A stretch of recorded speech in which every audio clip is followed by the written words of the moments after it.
8 x 9. 4500. D'accord, ok, donc ça se confirme, t'es vraiment con. Ah voilà, je te l'avais dit. Ouais, non, mais autant pour moi, mais du coup, t'as fait comment pour en arriver jusque-là? Ah, me demande pas, hein, je dirais le destin. Tu sais ce que ça veut dire, le destin? Ouais. D'accord. Et pourtant, t'arrives à mettre au point des plans diaboliques de génie. Oh, de génie, quand j'ai voulu faire passer le petit Benjamin de la seconde B à travers le trou des chiottes, c'était pas... Ah, j'avoue que là, fallait vraiment être con pour imaginer que ça passe. Heureusement que le gamin était champion d'apnée d'ailleurs, parce que sinon t'imagines. Du coup, t'as le droit de te promener au milieu de la population, au lycée, dans la rue, tout ça? Pas sûr, mais bon, maintenant je suis là, hein. Salut. Tu dis salut à qui, là? Ah bah... Ah non.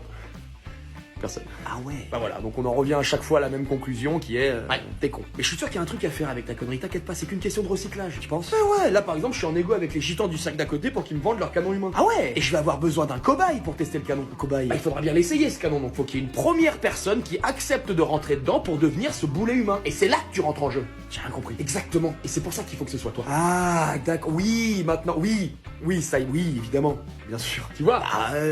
Complètement. Après, t'inquiète, hein, t'auras un casque. Pourquoi faire? Allez, ça marche. T'as remarqué qu'il te manquait une chaussure? Hein? Oh putain! Sérieux, je me disais aussi, ça faisait un truc bizarre quand je marchais. Clac, clac, clac, clac, clac, clac. Arrête, je te jure.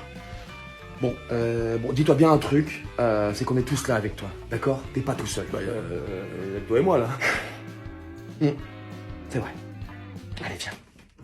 Ce soir, on fait les choses en grand, les amis. On va faire péter Gustave, la bombe nucléaire? Pas avant minuit, mais oui, c'est le plan. T'as une bombe nucléaire dans ton arsenal? Pas vraiment. C'est complètement une bombe nucléaire. Ton frère a un peu pété un câble sur ce coup-là. Je suis si fier de lui, il a tellement grandi. Il paraît que Daesh, ils veulent le recruter, il paraîtrait même que là-bas, il y en a qui lui vouent un culte. Ce soir, je veux que ça pète au point de faire une éclipse lunaire. C'est clair pour tout le monde? Pourquoi votre père, il en veut tellement à André? Quand on était petit, notre père a pris André sous son aile. C'était son chouchou, voyant le potentiel qu'il y avait en lui. Mais André ne supportait pas qu'on lui donne des ordres, alors il s'est rebellé. Comme aujourd'hui, en fait. Vas-y, recoupe-moi la parole encore une fois pour voir. Pardon. Notre père, voyant que son autorité était mise à mal, a commencé à le battre, encore et encore.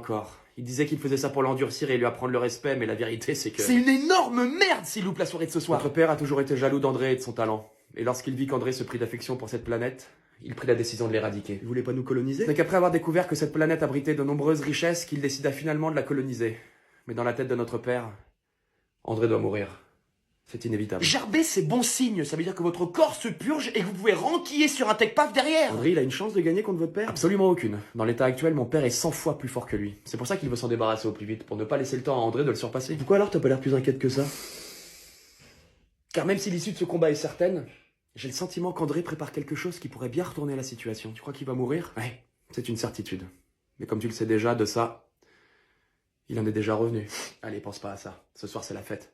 La TVA qui passe de 5,5 à 20%, c'est quoi? C'est le dernier coup de pouce de l'État avant qu'on se fasse sauter le caisson? Oh là, c'était sûr que celle-ci, elle aurait du mal à passer. Ah bah je vous le confirme, ouais. C'est pour se conformer aux normes européennes, qu'est-ce que vous voulez? Ce que je veux, c'est que ce pays arrête de se transformer en fistinière tous les 4 matins. Ah bah là, de toute façon, c'est trop tard, hein. Ça fait trop longtemps, on est lancé sur la voie du fist, on peut pas bifurquer comme ça. C'est vous qui fournissez le lubrifiant au moins ou... Ah non, il est à votre charge. Ça m'aurait étonné. Ah, y a plus de pognon, donc nous de notre côté, on essaye de... Vous voyez? D'où y a plus de pognon? Du pognon, il y en a plein, vous allez juste pas le chercher au bon endroit, c'est tout. Ouais, c'est pas faux, mais bon, c'est comme une sorte de tradition dans ce pays. De quoi? De confondre le peuple avec un gangbang? Oui, c'est ça, c'est un bon résumé de la relation. Vous avez vraiment pas peur qu'un jour ça pète? Ça pète. C'est-à-dire, bah, prenons l'augmentation de la TVA là par exemple. Ouais. Moi, citoyen respectable depuis toujours, une augmentation de 5,5 à 20%, donc on parle d'une carotte bien fourrée, et je parle pas des trompe-l'œil de Cédric Grolet, hein, une vraie carotte aux OGM. Bah l'idée de commencer à cramer des bagnoles commence sérieusement à prendre tout son sens, vous voyez? Arrêtez de me dire comme si vous étiez d'accord et qu'il y avait pas de problème en plus, parce qu'alors là, ça va partir en hymne à la cruauté, vous êtes pas prêt, je suis un marteau, moi je suis pas tout seul, hein, donc c'est quoi la prochaine enculade là? Alors la suite elle est velue. Velue. Ah, velue comme Jaja. Vous entendez quand je parle? On va tout niquer. Oui, écoutez, on le connaît ce couplet là, hein, révolution, puis au final j'ai toujours ma bûche à Noël. Hein. On va te la fendre en deux, ta bûche, tu vas voir. C'est un peu limite ça. Bah pas plus que la fistinière à laquelle le peuple a droit depuis des années. Oui non, pas à ce point-là non plus. Heureusement. Rendez-vous le 10 septembre. Là on va voir. Allez, ça marche.